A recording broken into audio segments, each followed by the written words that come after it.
د قیامت په ورځ د باغي انسان لس ارمانونه. ای کاش کې زه خاورې وای، ای کاش کې می دغه ژوند خپل ته نیکۍ را لېږلې وای، کاش کې می عملنامه نه وای راکړل شوې.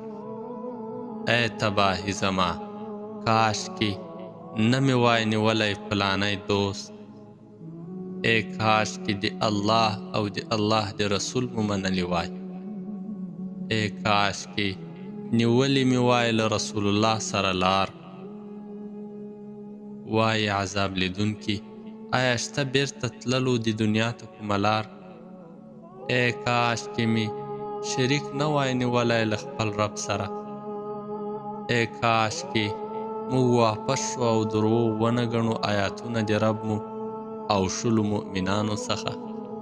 ای افسوسه زما، په کمی زما په بندګي د الله کې، خو په دغه ورځ به پښیماني او ارمان کول هیڅ ګټه ونه کړي.